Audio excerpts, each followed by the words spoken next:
تین خواب نے تین نبیاں دے جنہ دا اللہ تعالیٰ نے قرآن پاک کے ذکر فرمایا ہے۔ ایک خواب ہے حضرت یوسف علیہ السلام دا، جدو انہوں نے خواب ویکھیا، اذ قال یوسف لأبیہ یا ابت انی رأیت احد عشر کوکبا والشمس والقمر رأیتہم لی ساجدین۔ اپنے باپ نو جا کے دسیا، اے میرے باپ یعقوب علیہ السلام، میں خواب ویکھیا ہے 11 ستارے نے، سورج ہے اور چاند ہے اور وہ مینوں سجدہ کر رہے ہیں۔ ایک خواب حضرت خلیل اللہ علیہ السلام نے ویکھیا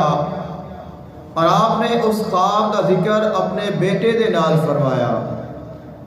فلما بلغ معه السعي قال يا بني إني أرى في المنام أني أذبحك فانظر ماذا ترى قال يا أبت افعل ما تؤمر ستجدني إن شاء الله من الصابرين۔ حضرت ابراہیم علیہ السلام نے اپنے بیٹے نو فرمایا، اے میرے بیٹے، میں خواب دے وچ ویکھیا ہے کہ میں تینوں ذبح کر رہا ہاں، اور نبیاں دے خواب سچے ہوندے نے، وہی ہوندی ہے، اللہ تعالیٰ دا حکم ہوندا ہے، لہذا تو دس تیری کی رائے ہے؟ تو حضرت اسماعیل علیہ السلام نے فرمایا، اے میرے معزز باپ، تسا وہ کرو جو کرن دا تانوں اللہ نے حکم عطا فرمایا ہے، اور اللہ نے اگر چاہا تو میں ضرور تسا مینوں صبر کرنے والے میں چھپاؤ گے۔ اور تیسرا خواب ہے جو اللہ تعالیٰ دے محبوب حضور آقا دو عالم صلی اللہ علیہ وآلہ وسلم نے دیکھیا،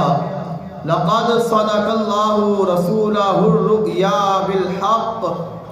لتدخلن المسجد الحرام انشاء اللہ آمنین محلقین رؤوسکم ومقصرین لا تخافون فعلم ما لم تعلموا فجعل من دون ذلك فتحا قریبا۔ آقا علیہ السلام نے خواب ویکھیا، اسا احرام بننے ہوئے نے، حلق کرائے ہوئے نے، اور بغیر کسی دے ڈر تو، بغیر کسی خوف تو، بغیر خطرے تو اسا حرم شریف میں داخل ہو رہے ہیں۔